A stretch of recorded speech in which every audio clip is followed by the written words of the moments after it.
The $100 billion question is still looming over us this year. Can the U.S. Congress get its act together long enough to aid Ukraine in its fight against Russia, or will time run out? We are close to the deadline. I'm Paul, U.S. Army combat veteran. Let's talk about it. Okay, so the literal $100 billion question here: can Congress land a deal on Ukraine aid and border security as lawmakers return to Washington? Now, again, I want to point out the fact that Republicans in Congress are playing a time-honored game of creating a false choice, right?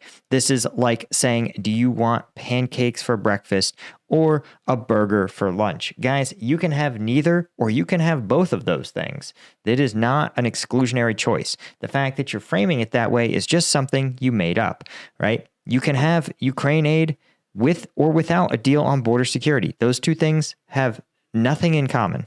They are separate policy decisions funded from separate, run by separate agencies. But the Republicans in Congress, and particularly hardliners like Matt Gaetz, have organized an effort to essentially stall any deal to get aid to Ukraine, claiming that they need instead to link it to a border crisis going on at the southern border. And don't get me wrong, border crises are a time-honored tradition at this point in the United States. I'd say about every 3 to 4 years, trafficking organizations will stage border crises. They'll select a handful of ports of entry on the southern border, and they will essentially flood them with migrants. This is part of an organized cartel effort to overwhelm U.S. border security, to usually move through drugs while border security assets are tied up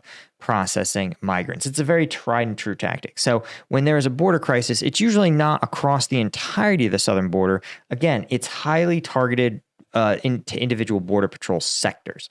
Now, those sectors always need additional aid, funding, and support to process the high number of migrants.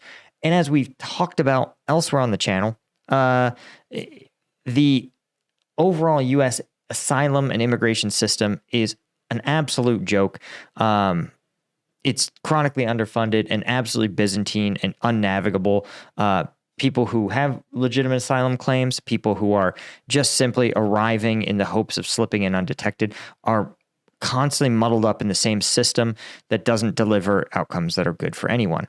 But the reason Congress preserves the system, and I say this because I spent 7 years working in immigration in D.C., the reason Congress preserves it is for causes like this. It has been a fundamental question for at least 30 years. The Clinton administration was trying to do a deal on immigration reform. And the reality is that it will never happen because it's too intractable, and the real ways, and Congress could solve it if they wanted, but instead they need it because it's a beautiful political tool for exactly this sort of occasion. There will never be the right solution put forward. It will never make everyone happy. There are too many stakeholders in the process. So when you need to kill something, like in this case, hardline Republicans want to kill Ukraine aid, they simply link it to the untractable, unsolvable border patrol or border crisis. And of course, the border is a great place for the U.S. Congress to play stupid political games, because the people who suffer are, of course, impoverished migrants who don't vote. And there is no political victim better than a non-voter, right? Sorry, I'm a cynic, but I'm a cynic from a place of lots of information.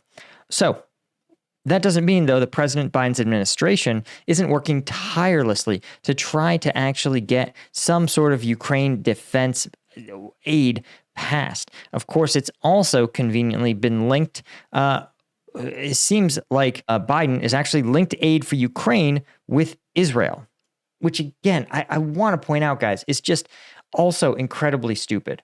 The reason is because the Israelis, you may have noticed, are fighting Hamas, a small organization contained entirely within the Israeli state, who's fighting with homemade weapons.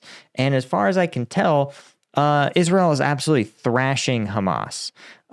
In contrast, And I actually don't think it's going as well as Israel publicly claims, but it's not going poorly because Israel doesn't have big enough weapons. Israel has an absolutely eye-popping amount of weapons and troops.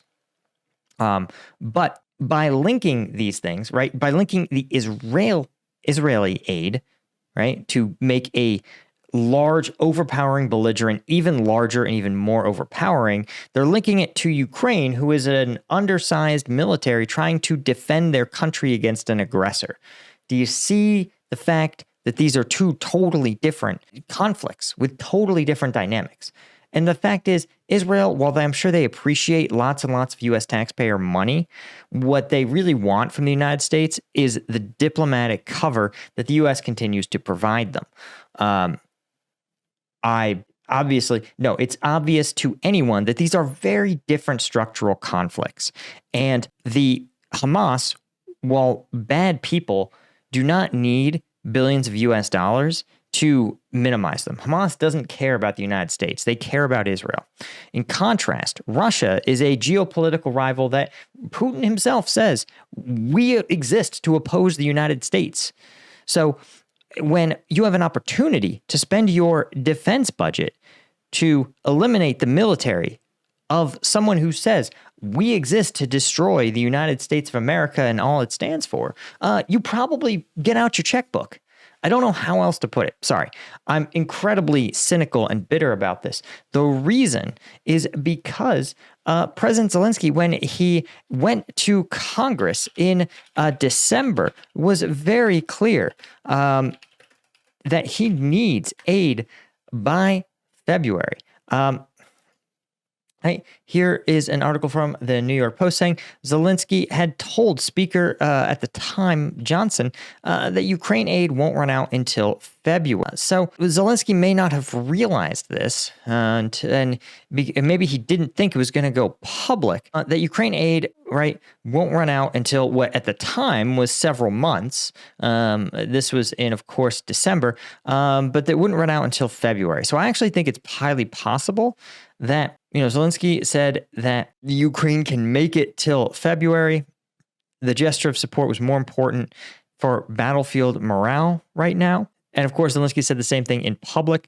But the fact is that what he told Congress is the same thing they have about the debt ceiling. You ever notice that every time they hit the debt ceiling, there's a lot of rabble-rousing. There's a lot of discussion by Congress that they're going to hold it out. They won't approve the debt ceiling unless they get widgets and sprockets and knickknacks and every little thing they want. And then at the 11th hour, they always pass an extension. I think you may see something similar play out here, where there's going to be a lot of hemming and hawing and braying.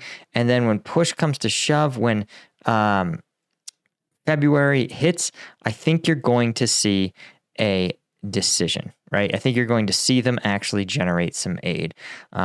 Decision in February is not support. Decision in January, decision in February. It's not a big difference whether you reach it between January, February, December. It's not about financing. It's about morality. It's about doing the right thing, right?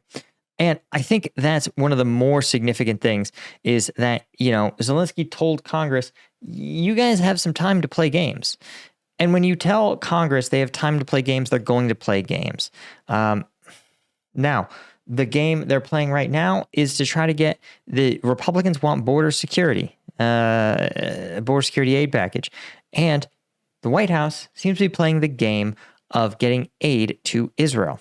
So all this collectively may just be political grandstanding.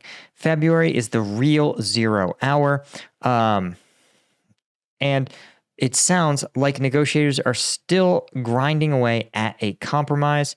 And even the head GOP negotiator acknowledged that the final agreement will not have all of the conservative priorities, right? Which I thought was actually a very interesting admission. So I would say that overall, you can be more optimistic than people are letting on. Now, here's one, though, wrench in the problem. And that is the actual Republican voters. Republican voters kind of have soured somewhat. This is from November. Majority of Republicans now oppose Ukrainian aid, right? As the partisan divide between Ukraine aid grows. And this is a problem, right? For a long time, the first 2 years of the war, it was universal. It was not a partisan issue, but increasingly it has become a partisan issue. And once you decide that the people, the other party, the ones you don't like, feel one way, it's going to naturally incline others to feel the other way, right? 3 of 4 Republicans who said they support President Trump oppose aid to Ukraine. Only 35% of Republicans surveyed said they supported additional Ukrainian aid, compared to 77% of Democrats, right? Which is very interesting. Public support for Ukraine has also been dropping. 2 in 5 Americans believe the U.S. is doing too much. That's 40% of Americans to help Ukraine, according to a Gallup survey poll published earlier in November. And 62% of Republicans thought the U.S. was doing too much to help Ukraine, up from 50% in June. So now, this is sort of how Republican democracies work. And I say this, we are a republic, is that when you elect leaders, you assume that the leaders are going to vote in ways that reflect not just their district's polls, right? They'll always have to come back to them, but in part to take the information and the mandate that the district provides them and then carry that into the way they vote.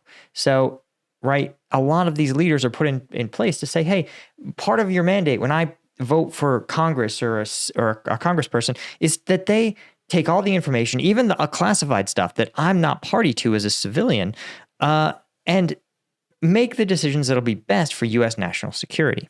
So you hope that when these guys get all the information, they'll do the right thing and continue to help Ukraine and continue to attrit one of the United States' most powerful rivals. Guys, if you're interested in seeing some combat footage from the front lines, that is available on combatvetnews.com. This is my premium site. This is the way to keep me independent. And twice a week, I do uncensored combat footage. And then we do some deep dive analysis. We find where it's taking place, the tactics, the units, all of it, from conflict zones all around the world. So if you want to become a member, any one of those tiers will get you access.